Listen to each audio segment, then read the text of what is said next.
Olá, olá, olá, time! E aí, pessoal? Todos bem? Espero que sim, né? Espero que todos estejam super bem. Vamos lá para mais uma aula do nosso projeto 13 questões. Meu boa noite a todos que estão ao vivo aqui com a gente. Meu olá para todos que vão assistir posteriormente aqui a nossa aula do projeto 13 questões. Lembrando que esta é a quarta edição do nosso projeto. Nós estamos já na quarta edição, essa é uma edição feita a partir de quem vai estudar para o exame 37, né? Óbvio que as edições do projeto 13 questões podem ser estudadas posteriormente.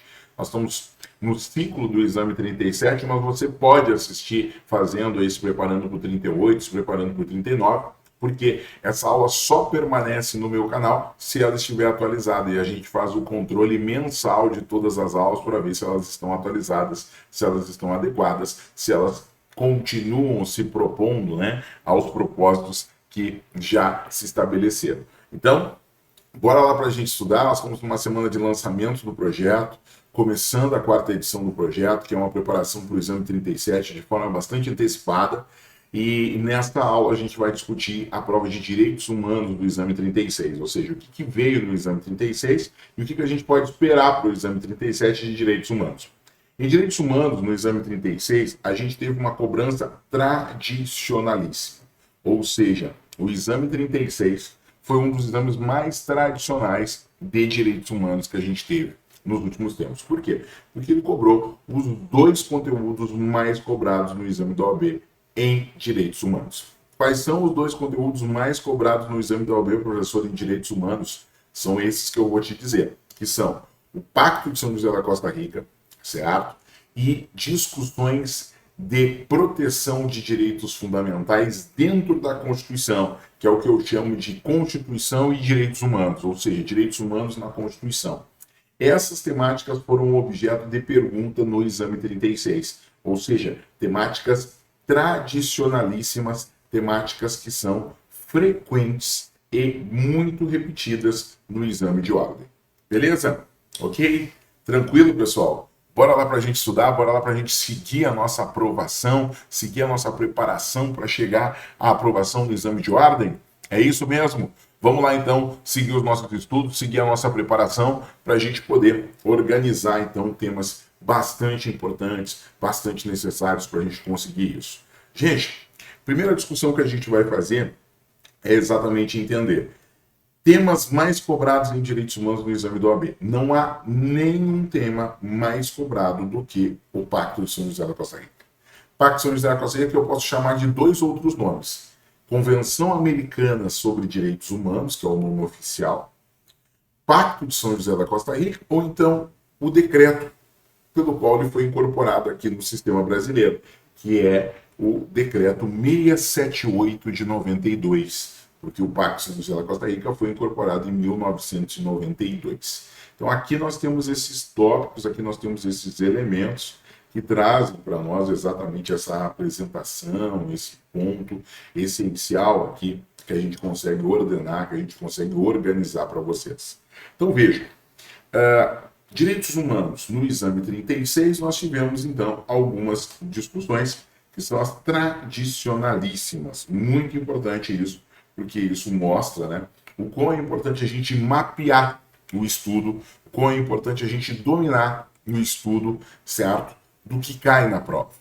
Isso é importante, a gente ter o conhecimento da banca, a gente dominar o estudo daqueles temas que caem na prova, porque eles são recorrentes, principalmente nas disciplinas de duas questões. Eu vou repetir muito isso no projeto, e isso ou entra na tua cabeça e você se dá bem, ou você briga com essa informação e provavelmente você vai voltar novamente no projeto e vai, nossa, professor, o senhor estava certo. Os temas que caíram de direitos humanos foram exatamente os temas que o senhor deu.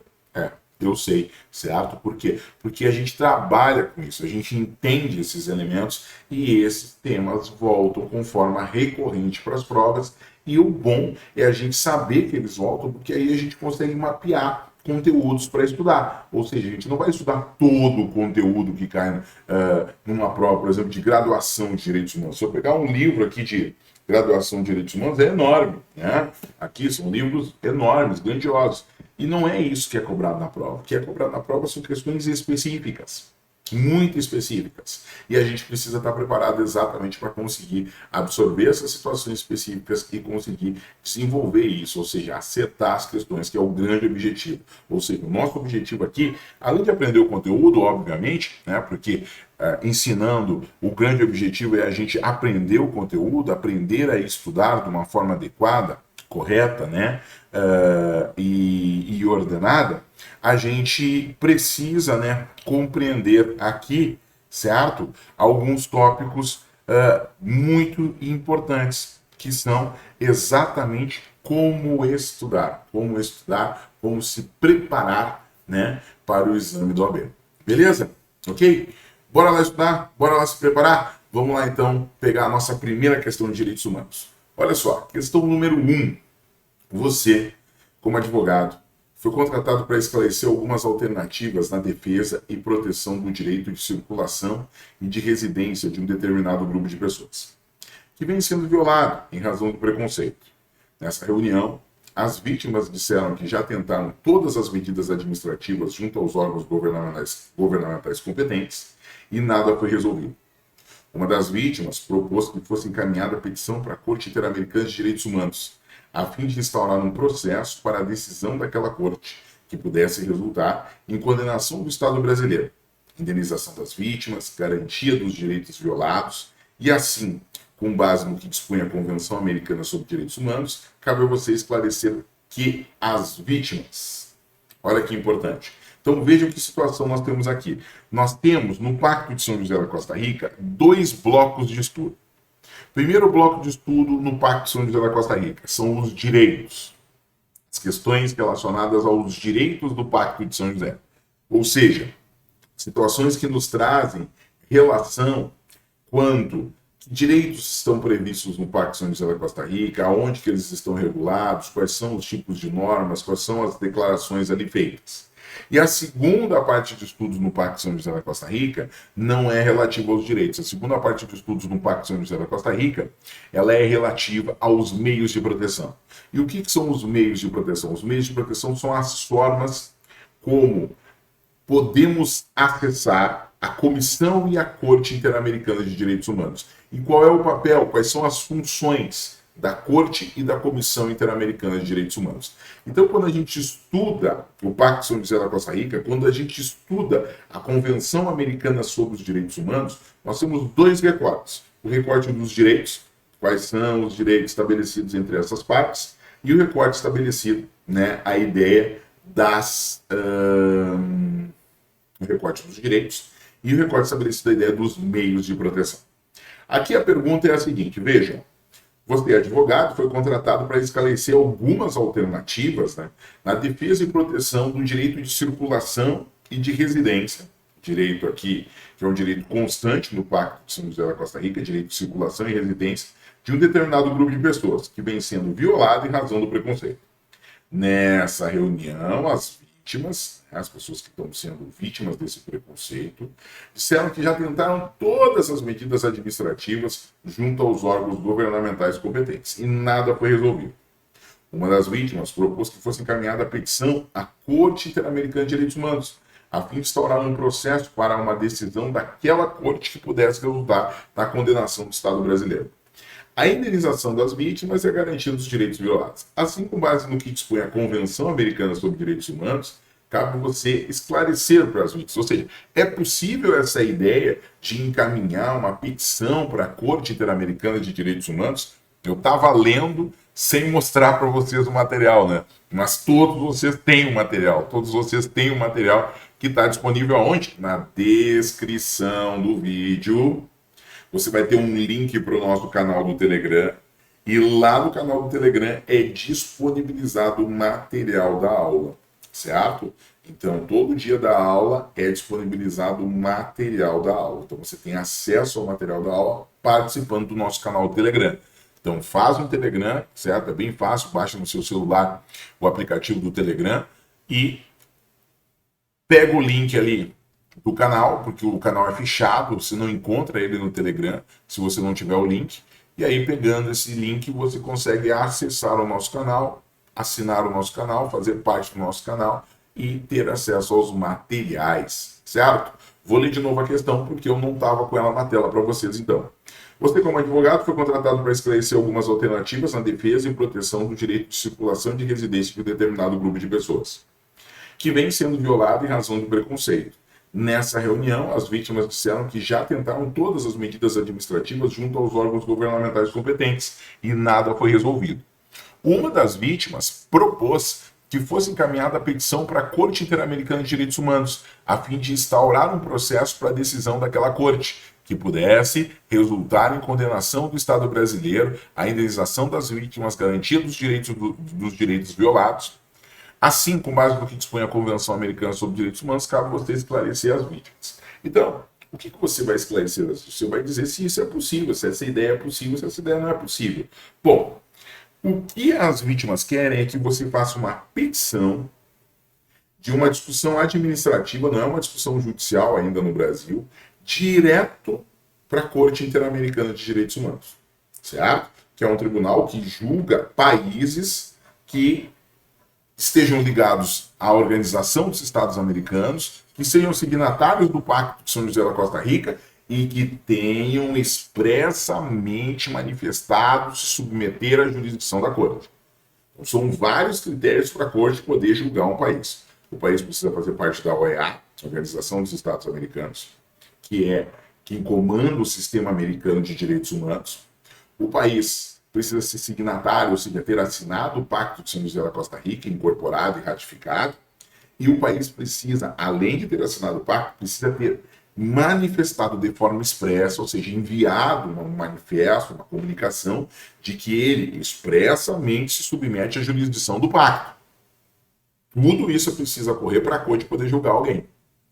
Contudo, o acesso à corte só é feito por duas pessoas, ou pela Comissão Interamericana de Direitos Humanos, ou por um Estado parte do Pacto de São José, que possa denunciar um outro Estado, um outro país, ou seja, um país denunciando o outro.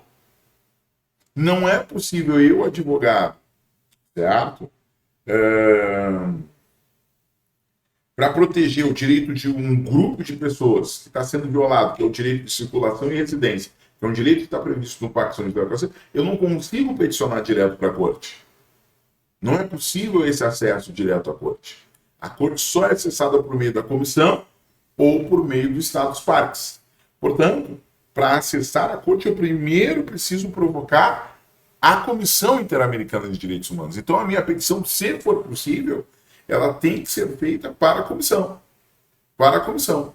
Contudo, é necessário o esgotamento da jurisdição interna, da jurisdição nacional, para que eu possa acessar o sistema americano ou o sistema global de direitos humanos, que é o sistema ONU, que não tem nenhuma relação com a Corte ou com a Comissão Interamericana, o sistema ONU. Mas eu preciso esgotar, certo, as discussões internas, judiciais internas. E isso não ocorreu também. Ok? Então esse é um ponto. Quem pode acessar a corte? Quem não pode acessar a corte? Esse é um elemento interessante, né? Vejam aqui, o artigo 61 do Pacto de São José da Costa Rica traz para nós o seguinte, ó, a Convenção Americana sobre os Direitos Humanos, né, traz o seguinte: somente os Estados partes e a Comissão têm o direito de submeter o caso à decisão da Corte. Então, somente os Estados partes e a Comissão têm o direito de submeter o caso à decisão da Corte. Porque a Corte, para que a Corte passe a conhecer de qualquer caso, é necessário que sejam esgotados os processos previstos no artigo 48 a 50, que são os processos de tentativa da Comissão Interamericana resolver o problema. A comissão, que é um órgão extrajudicial, a comissão, que é um órgão de conciliação, ela vai tentar resolver o problema. Então, primeiro precisa passar pela comissão para depois ir para a corte. Não tem como acessar diretamente. Então, eu tenho que dizer para as pessoas ali, as vítimas que me contrataram como advogados, que não há como acessar diretamente a corte. É necessário acessar primeiro a comissão. Mas cuidado, para a comissão poder receber um caso, não é tão simples também. É só fazer uma petição? Não. O artigo 48 diz assim, ó, a comissão receber uma petição ou comunicação na qual se alegue violação de qualquer direito consagrado nesta convenção, ou seja, no Pacto de São José da Costa Rica, procederá da seguinte maneira.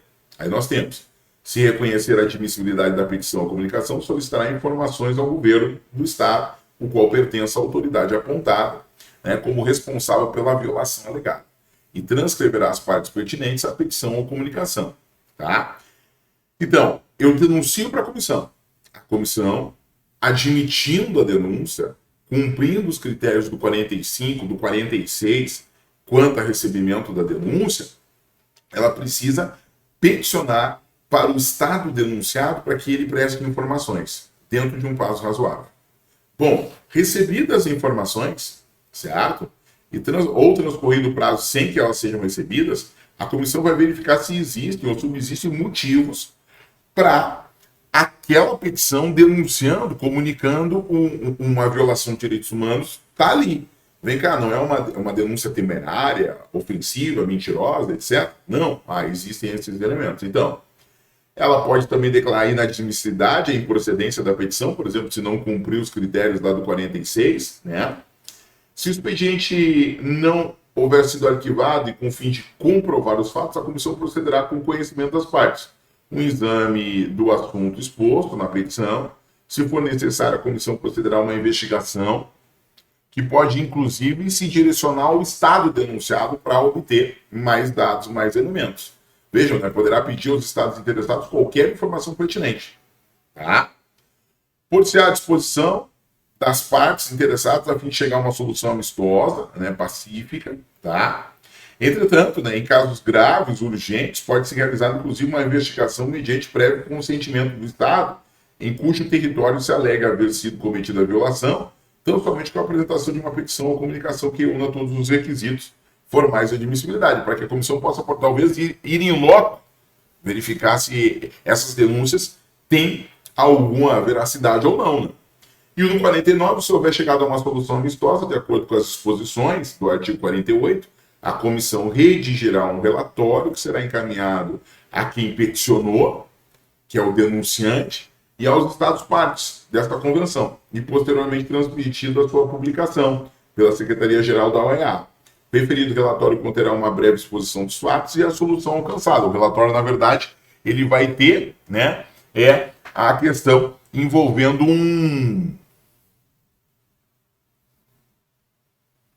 O relatório vai ser um acordo, né? Vai ser uma minuta de um acordo. Essa ideia do relatório vai ser, na verdade, uma minuta de um acordo. É bem nesse sentido. O referido relatório conterá uma breve exposição dos fatos, a solução alcançada, se qualquer das partes do caso solicitar, se lhe é proporcionada a mais ampla informação possível para que se domine essas informações, para que se tenha isso. Se não chega a um acordo, dentro de um prazo fixado, né, pela comissão, esses prazos estão previstos lá no estatuto da comissão, ela redige um relatório à comissão, no qual ela vai expor os fatos e vai expor as suas conclusões. Se o relatório não representar no todo ou em parte, né, o acordo unânime dos membros da comissão, certo? Esse relatório vai ser encaminhado para os estados interessados, os quais não será facultado publicá-los, mas eles terão conhecimento. E ao encaminhar o relatório, né, a comissão pode formular proposições e recomendações que ela julga adequada. E aí cada estado que recebeu o relatório e que deve cumprir essas recomendações, porque estavam sendo investigados, vamos dizer assim, pela comissão, poderá tomar a sua atitude de cumprir com aquelas recomendações ou não. Não cumprindo, e o Estado sendo signatário do Pacto de São José da Costa Rica, tendo aceito a jurisdição do Pacto de São José da Costa Rica, da Corte, tendo aceito expressamente a jurisdição da Corte, a comissão pode denunciar o país para a Corte. Ela pode denunciar, mas depois de todo esse caminho que a gente realizou. Se o país não aceita a jurisdição da Corte, ela não pode denunciar. Ela vai fazer um relatório e vai poder publicizar esse relatório para os outros países. Para os outros países tomarem conhecimento de que um membro da OEA está descumprindo com os direitos humanos que ele se comprometeu a cumprir. Igual todo mundo está cumprindo. São essas as soluções. Uma solução para quem não aceita a jurisdição da Corte, por exemplo, os Estados Unidos. Uma outra solução para quem aceita a jurisdição da Corte. Por exemplo, o Brasil. Se aceitar a jurisdição da Corte, a comissão faz um juízo de admissibilidade para a Corte. Se não aceita a jurisdição da Corte, é possível a comissão publicar um relatório dizendo das ofensas, das grandes ofensas aos direitos humanos que estão ocorrendo naquele país denunciado. Então vamos lá. Letra A. Pergunta E a gente sempre tem que se preocupar o que a gente tem que responder para o examinador, né? O examinador fez assim, com base no que dispõe a Convenção Americana sobre Direitos Humanos, que é o nome adequado, Convenção Americana sobre Direitos Humanos, cabe a você esclarecer que as vítimas, letra A, não têm direito de submeter diretamente um caso à decisão da Corte Interamericana de Direitos Humanos. Tá certo? As vítimas não têm direito de submeter um caso. De novo, estava sem a imagem, né? Vou colocar a imagem aqui para vocês. Ó. Assim, com base no que dispõe a Convenção Americana sobre os Direitos Humanos, cabe a você esclarecer que as vítimas, letra A, não têm direito de submeter diretamente o caso à decisão da Corte Interamericana de Direitos Humanos. Eu fiz um Vzinho aqui para mostrar que está certo. As vítimas não têm o direito, né, nesse caso ali do enunciado da questão 1, elas não têm o direito de submeter diretamente o caso à decisão da Corte Interamericana. Por que elas não têm direito? Ora, elas não têm direito porque, certo, a situação tem que ser levada primeiro para a comissão. Primeiro para a comissão. Pessoas, grupo de pessoas, organizações não governamentais podem acessar a comissão. A Corte não. A Corte não. Está previsto lá no 44 ou 45. O acesso de pessoas, grupos de pessoas ou organizações não governamentais à comissão. A Corte só pode ser acessada por quem? Pela comissão ou por um Estado-parte. Então a B está certa. A está certa. Vamos ver a B. Devem comprovar o esgotamento de todos os recursos da jurisdição interna para encaminhar a petição para a Corte. Se ao invés da palavra corte aqui tivesse comissão, estaria certo. Né? Deve comprovar o esgotamento de todos os recursos da jurisdição interna no Brasil, né? Ou em qualquer país da OEA, né? Para encaminhar a petição para a comissão. E é essa exigência. A comissão, em regra, só aceita petições se for comprovado que todos os recursos da jurisdição interna foram exauridos. Isso é o que está estabelecido no artigo 46 e 47, ali do Pacto de São José da Costa Rica. Aqui está falando de corte, o acesso à corte não acontece mesmo que exaurida a jurisdição. Precisa passar primeiro pela comissão. Então está errada a letra B. Letra C. Podem submeter o caso à decisão da corte, mas devem requerer que sejam tomadas medidas provisórias em caráter de urgência, dada a gravidade da situação. Não pode, né? O acesso à Corte Interamericana de Direitos Humanos, ele só se dá nos termos do artigo 61. Somente Estados-partes e a comissão têm o direito de submeter o caso à decisão da Corte. Então, não é possível submeter uma decisão diretamente à Corte, porque só a comissão ou um Estado-parte é que tem esse acesso. Ok? D. Não podem enviar petição, uma vez que o Brasil não reconhece a competência da Corte em casos relativos à aplicação da Convenção Americana de Direitos Humanos. Errado esse não podem enviar, porque o Brasil reconhece a competência da Corte. Mas atenção, anota aí. O Brasil assinou o Pacto de São José da Costa Rica em 1992, incorporando no Decreto 678 de 92, mas o Brasil só veio reconhecer expressamente a competência da Corte Interamericana de Direitos Humanos para julgar casos envolvendo o Brasil a partir de 1998. Então, em tese, o Brasil só pode ser julgado a partir de 1998. Atenção, então. Pode enviar uma petição, se for o caso, mas não para a Corte. Esse que é o erro. E cuidado com essa informação. Uma vez que o Brasil não reconhece a competência da Corte em casos relativos à aplicação da Convenção Americana de Direitos Humanos. Está errado. O Brasil reconhece a competência da Corte desde 1998 em casos relativos à aplicação da Convenção sobre o Direito a Convenção Americana sobre os Direitos Humanos e em outras situações. O Brasil reconhece a competência da Corte. O erro está a dizer que o Brasil não reconhece a competência da Corte, né? E que não poderia ser enviado petição. Certo? Então a gente viu por que a B está errada, por que a C está errada, por que a D está errada. E o nosso gabarito se confirma. Né? Não há possibilidade, né? Não tem o direito, ou seja, as vítimas não têm o direito de submeter diretamente o caso à decisão da Corte Interamericana de Direitos Humanos. Por que elas não têm esse direito? Ora, porque precisa acessar primeiro a comissão nos termos dos artigos 44, 45, 46, 47 e nos artigos que a gente viu, certo? Como o artigo 61, o 48, o 49 e o 50 que a gente estava analisando aqui anteriormente. Então, o nosso gabarito realmente é a letra A de amor, não tem direito de submeter diretamente ao caso, um caso à decisão da Corte Interamericana de Direitos Humanos, né, sobre a Corte Interamericana de Direitos Humanos, porque realmente é uma situação que não é objeto de análise da Corte, mas sim, se fosse o caso, da comissão. Você precisaria exaurir a jurisdição, e não foi exaurido também. Vejam que é um processo administrativo ali, não estou falando de processo judicial. E é preciso exaurir a instância judicial. Só em exceções a comissão pode analisar alguma discussão sem exaurir as questões judiciais anteriores. Então merece uma atenção bem grande esse ponto. E aí a gente teve uma aula de quando a corte pode receber uma denúncia, quando a comissão, quem faz isso, quais são os impedimentos. E essa é uma temática muito frequente na prova. A gente vai encontrar algumas questões, um bom número de questões a respeito disso. Diferenciar a comissão da corte e conseguir entender qual é o papel da comissão, qual é o papel da Corte Interamericana de Direitos Humanos. Certo? Beleza? Fechamos isso. Nosso gabarito letra A de amor, certo?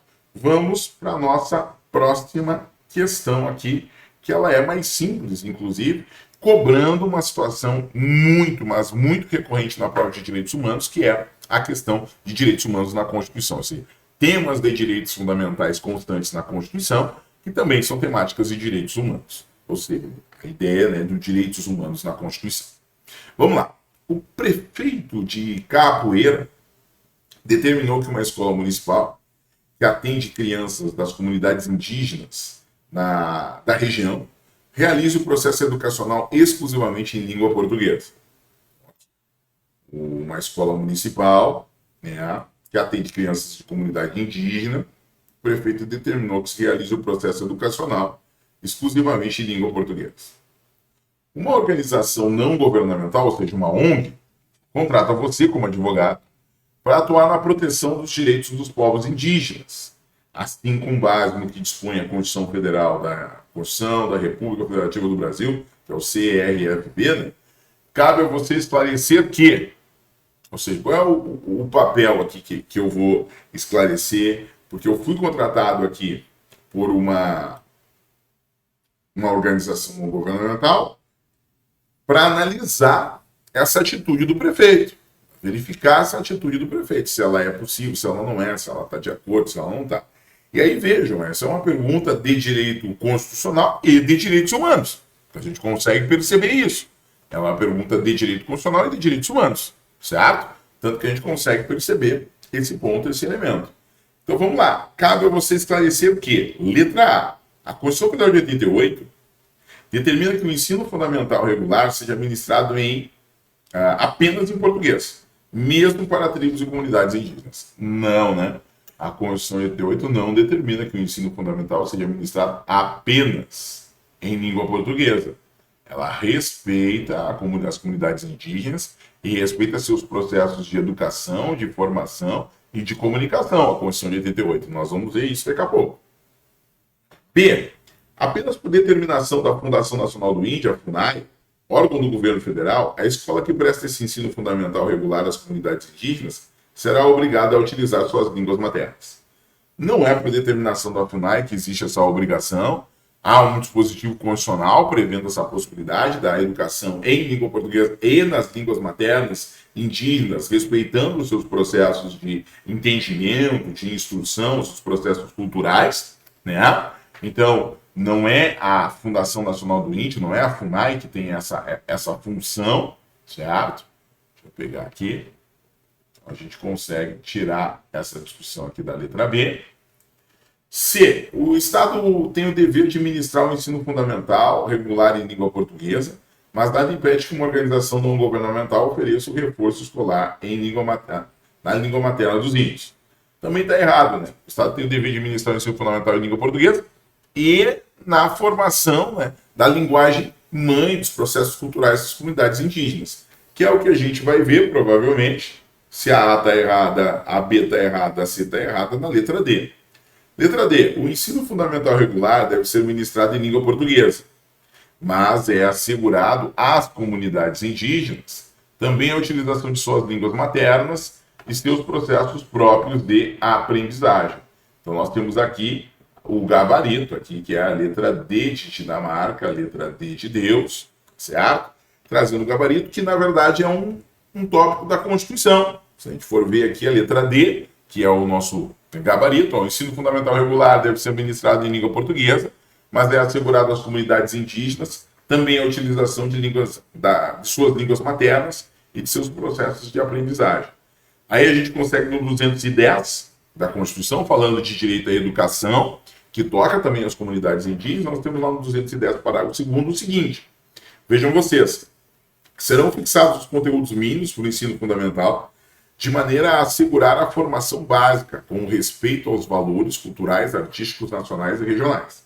Aí no parágrafo 2º, a gente vai ter o seguinte, no parágrafo 2º a gente vai ter o seguinte, o ensino fundamental regular será ministrado em língua portuguesa, assegurada às comunidades indígenas também a utilização de suas línguas maternas, seus processos próprios de aprendizagem. Então, é assegurado sim, não só o ensino regular em língua portuguesa, mas também que as comunidades indígenas possam utilizar suas línguas maternas e todos os processos próprios, né, de aprendizagem e estabelecidos dentro da ideia cultural da proteção dos indígenas. Então, 210 parágrafo 210 responde aqui a nossa questão, trazendo, né, confirmação de que a letra D, o ensino fundamental regular deve ser ministrado em língua portuguesa, mas assegurado às comunidades indígenas também a utilização das suas línguas maternas e dos seus processos próprios de aprendizagem, trazendo aqui o teor do artigo 210,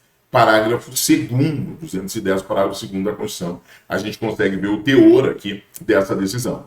Beleza, pessoal? Ok? Muito bem. Com isso, a gente conseguiu compreender que muitas vezes, né, a gente vai ter provas em direitos humanos trazendo essas duas grandes discussões. Pacto de São José da Costa Rica, Convenção Americana sobre os Direitos Humanos, Decreto 678 de 92, que formam o mesmo documento, ou discutindo a questão de direito, ou discutindo questões de diferença de comissão e corte. Nessa prova foi diferença da comissão de corte no tocante ao acesso. E discussões que estão dentro da Constituição, mas tratam de proteger idosos, crianças, adolescentes, né? Tratam-se de estabelecer também algum tipo, né, de proteção de direitos fundamentais, entre outros elementos. E aí essa discussão de direitos fundamentais que está na Constituição e que muitas vezes protege vulneráveis, questões envolvendo crianças, adolescentes, idosos e outros elementos, essas discussões podem ser objeto, sim, de cobrança na prova de primeira fase de direitos humanos, e a gente aproveita essas discussões para dominar temas lá para o futuro, para a segunda fase de direito constitucional. Beleza? Temas corriqueiros foram cobrados no exame 36, aqueles temas frequentes, aquelas apostas frequentes. Pacto São José, a principal aposta, o principal conteúdo da prova de direitos humanos, e depois a questão envolvendo direitos humanos na Constituição Federal ou proteção de direitos fundamentais. Beleza, pessoal? Diz aí como é que você foi hoje, você foi bem nas questões, como está você no domínio do conteúdo, você está tranquilo nisso, organizado nisso, como é que você está? Vai mandando aí sua mensagem, vai mandando seu alô, manda o seu salve, diz a cidade de onde você está falando. Não esquece de, na descrição do vídeo, acessar o canal do Telegram, aqueles que já não acessam, né, que não estão acessando, acesse o canal do Telegram e corre lá para pegar o material dessa aula, ok? Lá no nosso canal. Só consegue acessar o canal pelo link aqui colocado que está na descrição do vídeo. Forte abraço para vocês, bora estudar, porque juntos nós vamos levar a aprovação no 37º exame da AB, e aqui é P13, projeto 13 questões que nós vamos te entregar para você gabaritar. Valeu, pessoal. Tchau, tchau para vocês. Até o próximo encontro, que é amanhã, às 21h30, quando a gente vai encerrar essa semana de aula todos os dias, discutindo direito constitucional e fechando essa semana de lançamento da 4ª edição do projeto 13 questões. Beleza? Forte abraço para vocês. Grande beijo. Bora estudar, porque juntos nós vamos garantir, sem dúvida nenhuma, a nossa aprovação na primeira fase do exame 37. Valeu, pessoal. Tchau, tchau.